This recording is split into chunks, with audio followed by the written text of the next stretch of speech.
What is the Jewishness of the Igbos of Nigeria? From the start of the transatlantic slave trade to the present. To be yourself in the world is constantly trying to make you something else is the greatest accomplishment. It was once said, to be yourself in a world that is constantly trying to make you something else is the greatest accomplishment. This was stated by Ralph Waldo Emerson. You may not control all the events that happen to you, but you could decide not to be reduced by them. This statement was by Maya Angelou. And both statements are very appropriate for what we are going to be talking about today. Today, we're going to begin to explore the Jewishness of the Igbos of Nigeria and the present-day implications for African Americans and Afro-Caribbeans here in the United States and in the Caribbean. Daniel List did not discover the Jewish identity of the Igbo until 2006, which is about 400 years from the start of the slave trade. And in this time, slavery came and slavery ended. But most importantly, the Republic of Biafra, which was started from 1967 to 1970, was established and then torn down.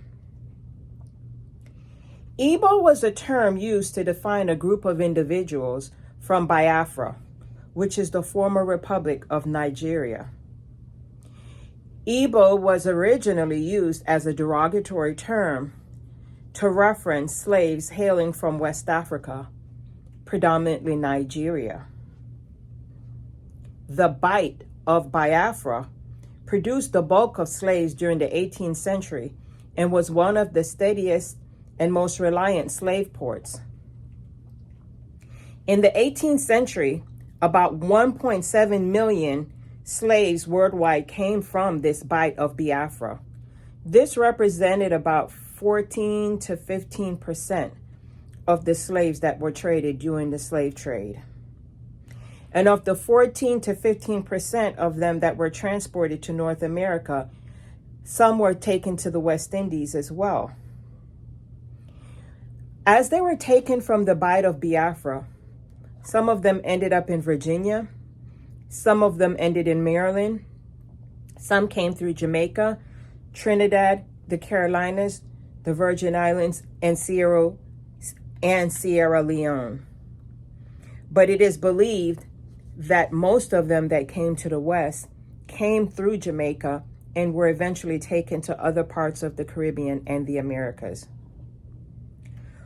Whereas the current scholarly debate about the extent to which these slaves were able to retain parts of their culture is ongoing, there is a general agreement that the slaves captured from the villages and the compounds in the Igbo-speaking areas would have known or may not have known that they belonged to a nation called Igbos, because they themselves did not refer to themselves as Igbos.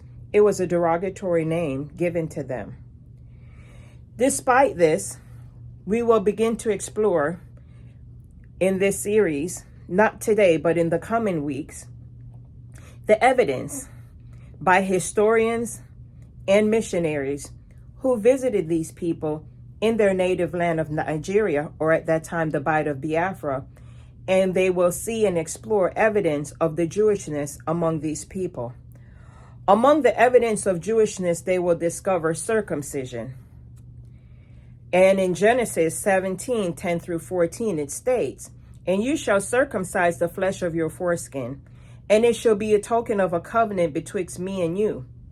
And he that is 8 days old shall be circumcised among you, every man child in your generations, he that is born in the house, or bought with money, or any stranger, which is not of your seed. He that is born in thy house, he that is bought with thy money, must needs be circumcised, and my covenant shall be in your flesh from an everlasting covenant. And the uncircumcised man-child whose flesh or his foreskin is not circumcised, that soul shall be cut off from his people. He has broken my covenant." Circumcision, which is found among a large part of the black nations, is not, so it seems to be a part of their religion. This is an author referring to the Igbo people. They themselves don't know the reasons for the custom, except that they inherited it from their ancestors.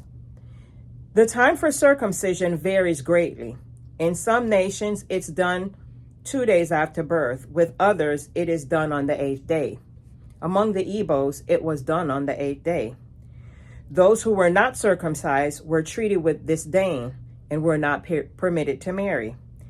The Igbos did not even tolerate an uncircumcised slave among them.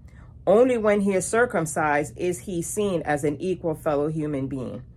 This was taken from Oldethorpe in 1767 writings and on page 298. The Igbos' practice of circumcision was not common to its geographical neighbors. So the neighbors of the Igbos did not circumcise, but the Igbos themselves felt compelled to circumcise, and that those who dwell among them, that they also be circumcised. Other things found present among the Igbo, as observed by other historians and visitors to their native land, included the sacrificial system that was performed by a priest chosen from a particular group. This is also noted in Numbers 18, 6 through 8, and Leviticus 17, 1 through 5. There was also a practice of growing up hair, and the use of scissors to cut it was not allowed. This was found in Leviticus 21, 5. And that sickness caused by sin being remedied by means of sacrifice, and referenced in Leviticus 7, 1 through 8, and Leviticus 14. Also among them was childbirth causing ceremonial uncleanliness, nidah, and how it is to be rectified in Leviticus 12. Many of these customs and traditions can still be found among the Igbos of today. But these are just some of the evidence of the Jewishness of the Igbo people that we will begin to explore during this talk. And you will also discover that as time progresses and they're coming to the Americas, that some of these traditions were lost, but remnants of it remained evident. But we will begin to explore the Jewishness of the Igbo people and the impact it had on them as they came through slavery. Thank you, and I look forward to speaking to you more.